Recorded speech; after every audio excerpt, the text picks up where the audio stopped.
हरे कृष्ण राधे राधे दोस्तों। आप सभी को सत्यनारायण व्रत कथा की हार्दिक शुभकामनाएं। आप सभी पर विष्णु भगवान की कृपा सदा सर्वदा बनी रहे। आपसे अनुरोध है कि कथा को पूरा अवश्य सुनिएगा। तो आज की वीडियो में हम लोग सुनेंगे सत्यनारायण व्रत कथा। शास्त्रों में बताया गया है कि सत्यनारायण व्रत कथा का पाठ करने से व्यक्ति को 1000 यज्ञ करने के बराबर पुण्य फल की प्राप्ति होती है। सत्यनारायण भगवान व्रत कथा में भगवान विष्णु के सत्य स्वरूप के बारे में बताया गया है। इस व्रत का पाठ करने से घर में सुख समृद्धि का वास होता है और भगवान विष्णु की कृपा बनी रहती है। तो आइए सुनते हैं श्री सत्यनारायण भगवान की व्रत कथा। एक समय की बात है, नैमिषारण्य तीर्थ में शौनकादि 88,000 ऋषियों ने श्री सूत जी से पूछा, हे प्रभु, इस कलयुग में वेद विद्या रहित मनुष्यों को प्रभु भक्ति किस प्रकार मिल सकती है तथा उनका उद्धार कैसे होगा। हे मुनि श्रेष्ठ, कोई ऐसा तप बताइए जिससे थोड़े समय में ही पुण्य मिले और मनवांछित फल भी मिल जाए। इस प्रकार की कथा सुनने की हम इच्छा रखते हैं। सर्व शास्त्रों के ज्ञाता सूत जी बोले, हे वैष्णवों में पूज्य, आप सभी ने प्राणियों के हित की बात पूछी है, इसीलिए मैं एक ऐसे श्रेष्ठ व्रत को आप लोगों को बताऊंगा जिसे नारद जी ने लक्ष्मी नारायण जी से पूछा था और लक्ष्मीपति ने मुनि श्रेष्ठ नारद जी से कहा था। आप सब इसे ध्यान से सुनिए। एक समय की बात है, योगीराज नारद जी दूसरों के हित की इच्छा के लिए अनेकों लोकों में घूमते हुए मृत्यु लोक में आ पहुंचे। यहाँ उन्होंने अनेक योनियों में जन्मे प्राय सभी मनुष्यों को अपने कर्मों द्वारा अनेकों दुखों से पीड़ित देखा। उनका दुख देख नारद जी सोचने लगे कि कैसा यत्न किया जाए जिसके करने से निश्चित रूप से मानव के दुखों का अंत हो जाए। इसी विचार पर मनन करते हुए वह विष्णु लोक में आ गए। वह देवों के ईश नारायण की स्तुति करने लगे, जिनके हाथों में शंख चक्र गदा और पद्म थे, गले में वरमाला पहने हुए थे। स्तुति करते हुए नारद जी बोले, हे भगवान, आप अत्यंत शक्ति से संपन्न हैं। मन तथा वाणी भी आपको नहीं पा सकती है। आपका आदि मध्य तथा अंत नहीं है। निर्गुण स्वरूप सृष्टि के कारण भक्तों के दुख को दूर करने वाले हैं। आपको मेरा नमस्कार है। नारद जी की स्तुति सुन विष्णु भगवान बोले, हे मुनि श्रेष्ठ, आपके मन में क्या बात है? आप किस काम के लिए पधारे हैं, उसे निसंकोच कहो। इस पर नारद मुनि बोले कि मृत्यु लोक में अनेक योनियों में जन्मे मनुष्य अपने कर्मों के द्वारा अनेकों दुखों से दुखी हो रहे हैं। नाथ, आप मुझ पर दया रखते हैं तो बताइए कि वो मनुष्य थोड़े प्रयास से ही अपने दुखों से कैसे छुटकारा पा सकते हैं। श्री हरि बोले, हे नारद, मनुष्यों की भलाई के लिए तुमने बहुत अच्छी बात पूछी है, जिसके करने से मनुष्य मोह से छूट जाता है। वह बात मैं कहता हूँ, उसे सुनो। स्वर्ग लोक व मृत्यु लोक दोनों में एक दुर्लभ उत्तम व्रत है जो पुण्य देने वाला है। आज प्रेम वश होकर मैं उसे तुमसे कहता हूँ। श्री सत्यनारायण भगवान का यह व्रत अच्छी तरह विधान पूर्वक करके मनुष्य तुरंत ही यहाँ सुख भोग कर मरने पर मोक्ष को पाता है। श्री हरि के वचन सुन नारद जी बोले कि उस व्रत का फल क्या है और उसका विधान क्या है। यह व्रत किसने किया था, इस व्रत को किस दिन करना चाहिए, सभी कुछ विस्तार से बताएं। नारद की बात सुनकर श्री हरि बोले, दुख व शोक को दूर करने वाला यह सभी स्थानों पर विजय दिलाने वाला है। मानव को भक्ति व श्रद्धा के साथ शाम को श्री सत्यनारायण की पूजा धर्म परायण होकर ब्राह्मणों व बंधुओं के साथ करनी चाहिए। भक्ति भाव से ही नैवेद्य, केले का फल, घी, दूध और गेहूं का आटा सवाया लें। गेहूं के स्थान पर साठी का आटा, शक्कर तथा गुड़ लेकर वह सभी भक्षण योग्य पदार्थों को मिलाकर भगवान का भोग लगाएं। ब्राह्मणों सहित बंधु बांधवों को भी भोजन कराएं। उसके बाद स्वयं भोजन करें। भजन कीर्तन के साथ भगवान की भक्ति में लीन हो जाएं। इस तरह से सत्यनारायण भगवान का यह व्रत करने पर मनुष्य की सारी इच्छाएं निश्चित रूप से ही पूरी होती हैं। इस कलिकाल अर्थात कलयुग में मृत्यु लोक में मोक्ष का यही एक सरल उपाय बताया गया है। श्री सत्यनारायण व्रत कथा का पहला अध्याय संपूर्ण। बोलिए श्री सत्यनारायण भगवान की जय हो। श्री सत्यनारायण भगवान की व्रत कथा का दूसरा अध्याय। सूत जी बोले, हे ऋषियों, जिसने पहले समय में इस व्रत को किया था उसका इतिहास कहता हूँ, ध्यान से सुनो। सुंदर काशीपुरी नगरी में एक अत्यंत निर्धन ब्राह्मण रहता था। भूख प्यास से परेशान वह धरती पर घूमता रहता था। ब्राह्मणों से प्रेम करने वाले भगवान ने एक दिन ब्राह्मण का वेश धारण कर उसके पास जाकर पूछा, हे विप्र, नित्य दुखी होकर तुम पृथ्वी पर क्यों घूमते हो? दीन ब्राह्मण बोला, मैं निर्धन ब्राह्मण हूँ, भिक्षा के लिए धरती पर घूमता हूँ। हे भगवान, यदि आप इसका कोई उपाय जानते हो तो बताइए। वृद्ध ब्राह्मण कहता है कि सत्यनारायण भगवान मनोवांछित फल देने वाले हैं, इसलिए तुम उनका पूजन करो। इसे करने से मनुष्य सभी दुखों से मुक्त हो जाता है। वृद्ध ब्राह्मण बनकर आए सत्यनारायण भगवान उस निर्धन ब्राह्मण को व्रत का सारा विधान बताकर अंतर ध्यान हो गए।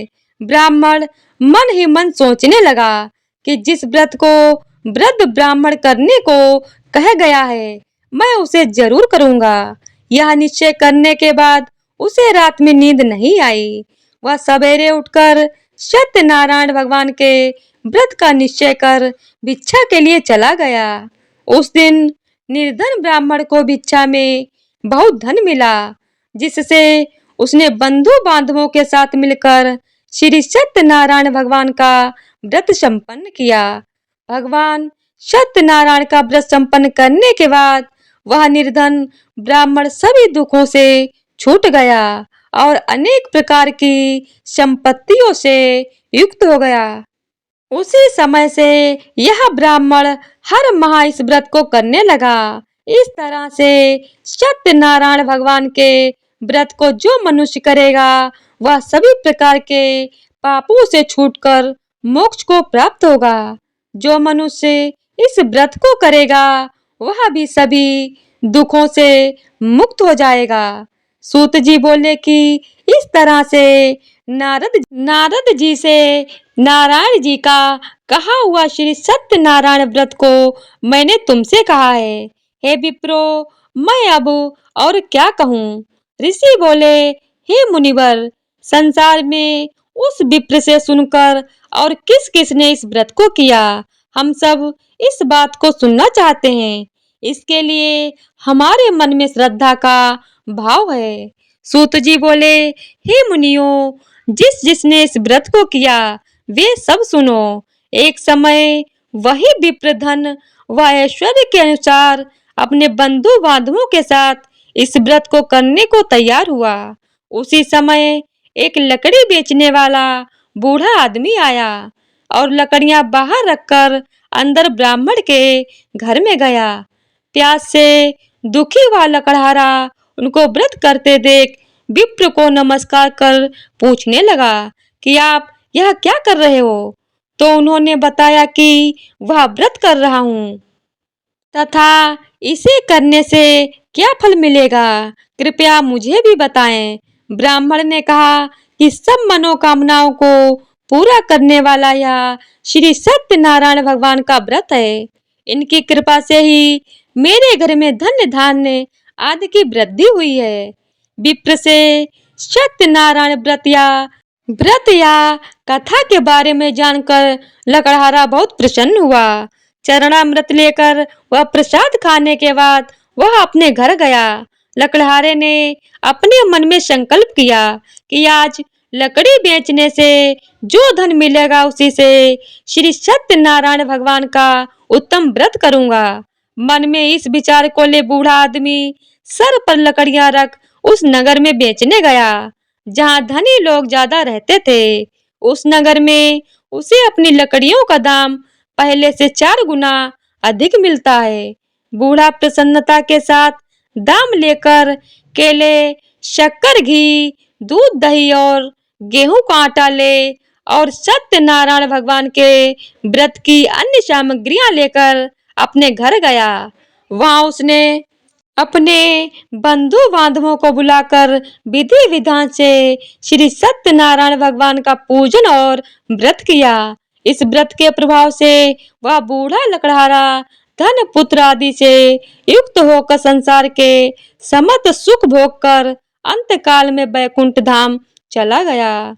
श्री सत्यनारायण व्रत कथा का दूसरा अध्याय संपूर्ण। बोलिए श्री सत्यनारायण भगवान की जय हो। श्री सत्यनारायण भगवान की व्रत कथा का तीसरा अध्याय। सूत जी बोले, हे श्रेष्ठ मुनियों, अब आगे की कथा कहता हूँ। पहले समय में उल्कामुक नाम का एक बुद्धिमान राजा था। वह सत्यवक्ता और जितेंद्रिय था। प्रतिदिन देव स्थानों पर जाता और निर्धनों को धन देकर उनके कष्ट दूर करता था। उसकी पत्नी कमल के समान मुख वाली तथा सती साध्वी थी। भद्रशिला नदी के तट पर उन दोनों ने श्री सत्यनारायण भगवान का व्रत किया। उसी समय साधु नाम का एक वैश्य आया। उसके पास व्यापार करने के लिए बहुत सा धन भी था। राजा को व्रत करते देखकर वह विनय के साथ पूछने लगा, हे राजन, भक्ति भाव से पूर्ण होकर आप यहाँ क्या कर रहे हैं? मैं सुनने की इच्छा रखता हूँ, तो आप मुझे बताइए। राजा बोला, हे साधु, अपने बंधु बांधवों के साथ पुत्रादि की प्राप्ति के लिए एक महाशक्तिमान श्री सत्यनारायण भगवान का व्रत व पूजन कर रहा हूँ। राजा के वचन सुन साधु आदर से बोला, हे राजन, मुझे इस व्रत का सारा विधान कहिए। आपके कथनानुसार मैं भी इस व्रत को करूंगा, क्योंकि मेरे भी कोई संतान नहीं है और इस व्रत को करने से निश्चित रूप से मुझे संतान की प्राप्ति होगी। राजा से व्रत का सारा विधान सुन व्यापार से निवृत्त हो वह अपने घर को गया। साधु वैश्य ने अपनी पत्नी को संतान देने वाले इस व्रत का वर्णन कह सुनाया और कहा कि जब मेरे संतान होगी तब मैं इस व्रत को करूंगा। साधु ने इस तरह के वचन अपनी पत्नी लीलावती से कहे। एक दिन लीलावती पति के साथ आनंदित हो सांसारिक धर्म में प्रवृत्त होकर सत्यनारायण भगवान की कृपा से गर्भवती हो गई। 10वें महीने में उसके गर्भ से एक सुंदर कन्या ने जन्म लिया। कन्या दिनों दिन वह ऐसे बढ़ने लगी जैसे कि शुक्ल पक्ष का चंद्रमा बढ़ता है। माता पिता ने अपनी कन्या का नाम कलावती रखा। एक दिन लीलावती ने मीठे शब्दों में अपने पति को याद दिलाया कि आपने सत्यनारायण भगवान के जिस व्रत को करने का संकल्प किया था उसे करने का समय आ गया है। आप इस व्रत को करिए। साधु बोला कि हे प्रिय, इस व्रत को मैं उसके विवाह पर करूंगा। इस प्रकार अपनी पत्नी को आश्वासन देकर वह नगर को चला गया। कलावती पिता के घर में रह वृद्धि को प्राप्त हो गई। साधु ने एक बार नगर में अपनी कन्या को सखियों के साथ देखा तो तुरंत ही दूत को बुलाया और कहा कि मेरी कन्या के योग्य वर देख कर आओ। साधु की बात सुनकर दूत कंचन नगर में पहुंचा और वहां देखभाल कर लड़की के सुयोग्य बड़े पुत्र को ले आया। सुयोग्य लड़के को देख साधु ने बंधु बांधवों को बुलाकर अपनी पुत्री का विवाह कर दिया। लेकिन दुर्भाग्य की बात ये कि साधु ने अभी भी श्री सत्यनारायण भगवान का व्रत नहीं किया। इस पर श्री सत्यनारायण भगवान क्रोधित हो गए और श्राप दिया कि साधु को अत्यधिक दुख मिले। अपने कार्य में कुशल साधु बनिया जमाई को लेकर समुद्र के पास स्थित होकर रत्नासारपुर नगर में गया। वहां जाकर दामाद ससुर दोनों मिलकर चंद्रकेतु राजा के नगर में व्यापार करने लगे।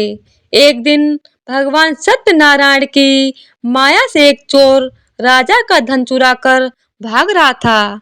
उसने राजा के सिपाहियों को अपना पीछा करते देख चुराया हुआ धन वहां रख दिया, जहां साधु अपने जमाई के साथ ठहरा हुआ था। राजा के सिपाहियों ने साधु वैश्य के पास राजा का धन पड़ा देखा तो वह ससुर जमाई दोनों को बांधकर प्रसन्नता से राजा के पास ले गए और कहा कि हम उन दोनों चोरों को पकड़ लाए हैं, आप आगे की कार्यवाही की आज्ञा दें।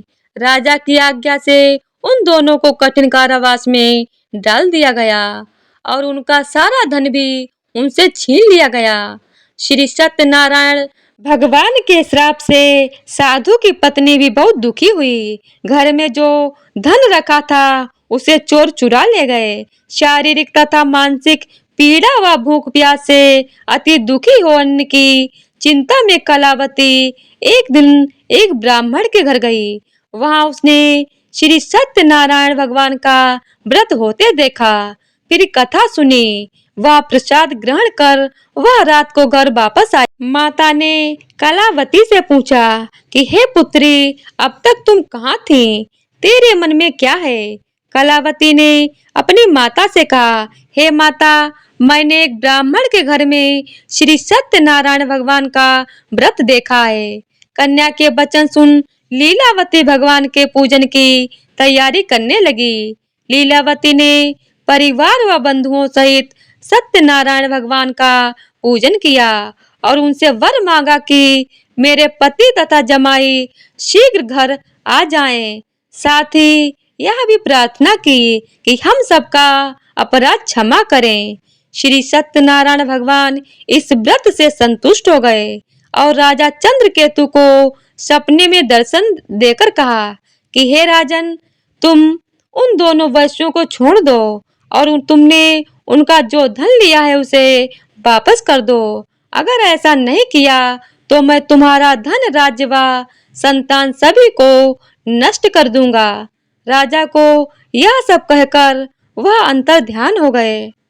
प्रातः काल सभा में राजा ने अपना सपना सुनाया, फिर बोले कि बड़े पुत्रों को कैद से मुक्त कर सभा में लाओ। दोनों ने आते ही राजा को प्रणाम किया। राजा मीठी वाणी में बोला, हे महानुभावों, भाग्यवश ऐसा कठिन दुख तुम्हें प्राप्त हुआ है, लेकिन अब तुम्हें कोई भय नहीं है। ऐसा कह राजा ने उन दोनों को नए वस्त्राभूषण भी पहनाए और जितना धन उनका लिया था उससे दोगुना धन वापस कर दिया। दोनों वैश्य अपने घर को चल दिए। श्री सत्यनारायण व्रत कथा का तीसरा अध्याय संपूर्ण बोलिए श्री सत्यनारायण भगवान की जय हो। सत्यनारायण भगवान की व्रत कथा का चौथा अध्याय। सूत जी बोले, वैश्य ने मंगलाचार कर अपनी यात्रा आरंभ की और अपने नगर की ओर चल दिया। उनके थोड़ी दूर जाने पर एक दंडी वेशधारी श्री सत्यनारायण भगवान ने उनसे पूछा, हे साधु, तेरी नाव में क्या है? अभिवाड़ी बड़ी खस्ता हुआ बोला, हे दंडी, आप क्यों पूछते हो? क्या धन लेने की इच्छा है? मेरी नाव में तो बेल व पत्ते भरे हुए हैं। वैश्य के कठोर वचन सुन भगवान बोले, तुम्हारा वचन सत्य हो। दंडी ऐसे वचन कहे वहां से दूर चले गए। कुछ दूर जाकर समुद्र के किनारे बैठ गए। दंडी के जाने के बाद साधु वैश्य ने नित्य क्रिया के पश्चात नाव को ऊंची उठते देखकर अचंभा माना और नाव में बेल पत्ते आदि देखकर वह मूर्छित हो जमीन पर गिर पड़ा। मूर्छा खुलने पर वह अत्यंत शोक में डूब गया। तब उसका दामाद बोला कि आप शोक ना मनाएं, यह दंडी का शाप है, इसीलिए हमें उनकी शरण में जाना चाहिए, तभी हमारी मनोकामना पूरी होगी। दामाद की बात सुनकर वह दंडी के पास पहुंचा और अत्यंत भक्ति भाव कर नमस्कार करके बोला, मैंने आपसे जो जो असत्य वचन कहे थे उनके लिए मुझे क्षमा दें। ऐसा वह कहकर महान शोकातुर हो रोने लगा। तब दंडी भगवान बोले, हे बड़े पुत्र, मेरी आज्ञा से तुम्हें बार बार दुख प्राप्त हुआ है, तू मेरी पूजा से विमुख हुआ है। साधु बोला, हे भगवान, आपकी माया से ब्रह्मा आदि देवता भी आपके रूप को नहीं जानते, तब मैं अज्ञानी कैसे जान सकता हूँ।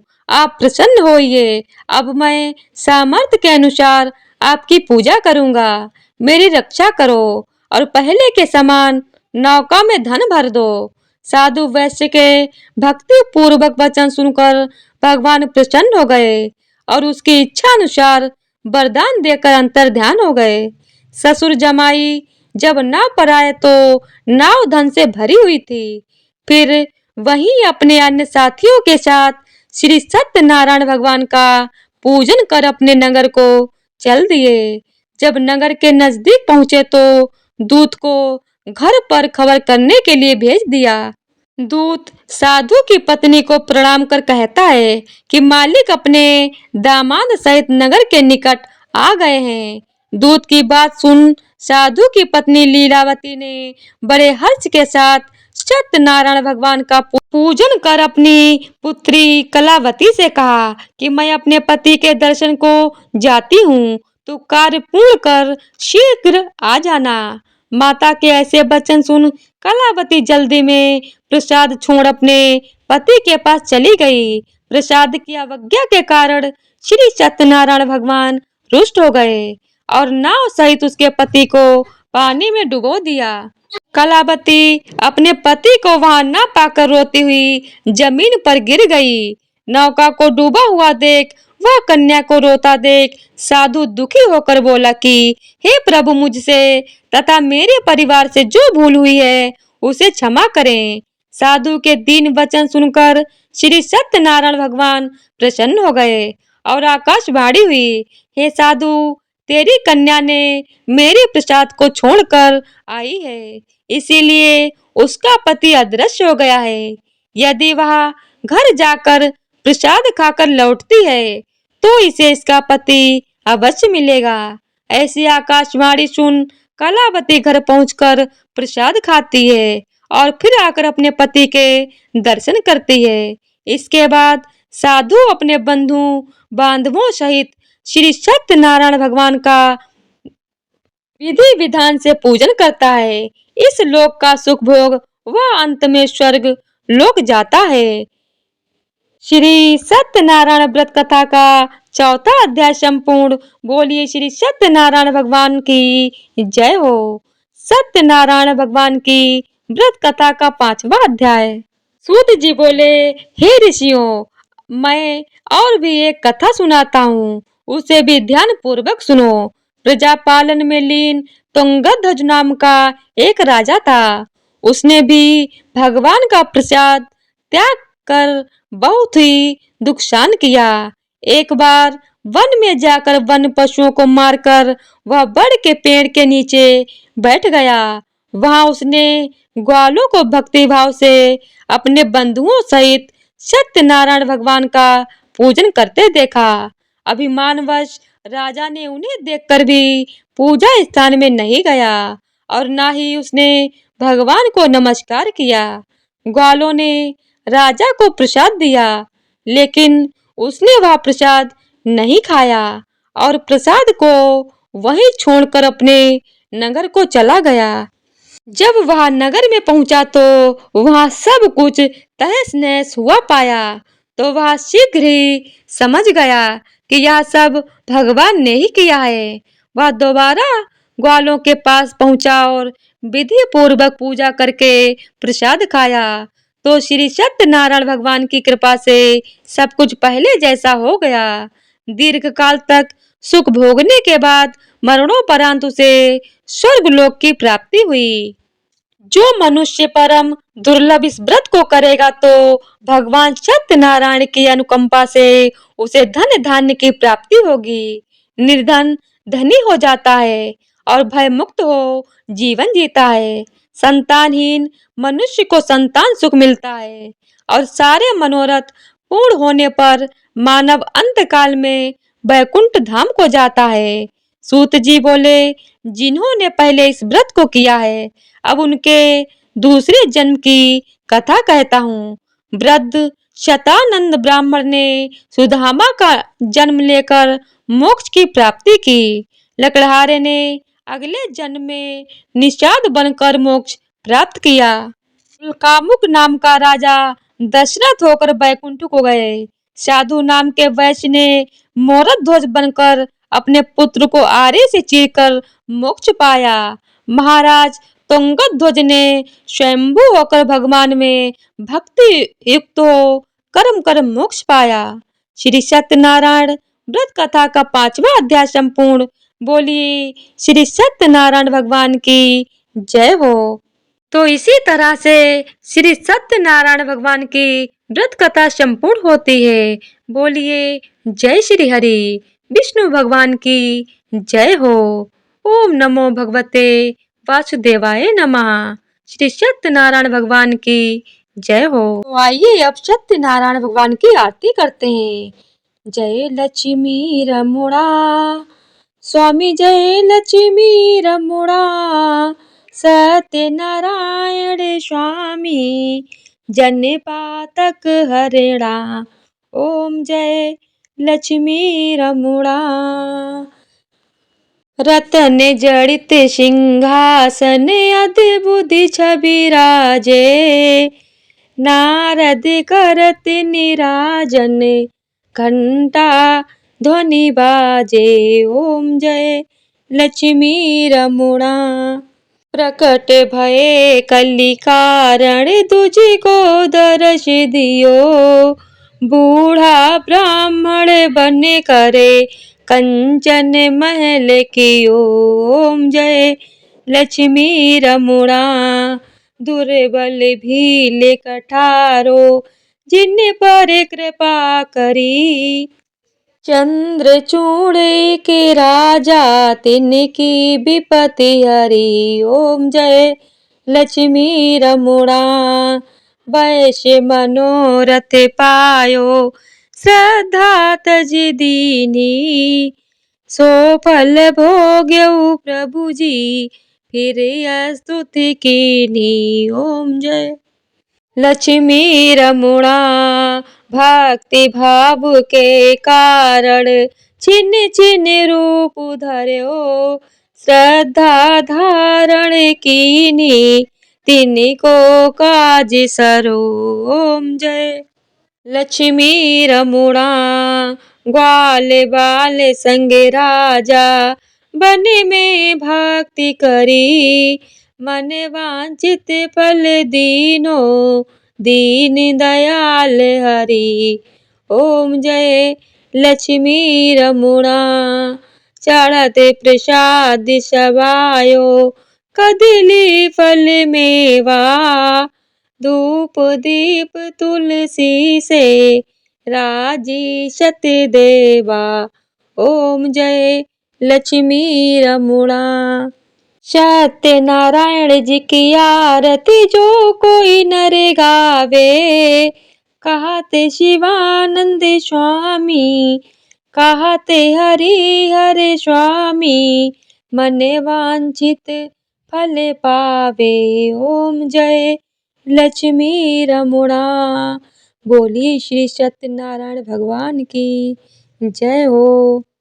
तो आज की वीडियो अगर आप लोगों को पसंद आई हो तो वीडियो को लाइक शेयर और चैनल को सब्सक्राइब कर दीजिएगा। धन्यवाद। जय श्री हरि।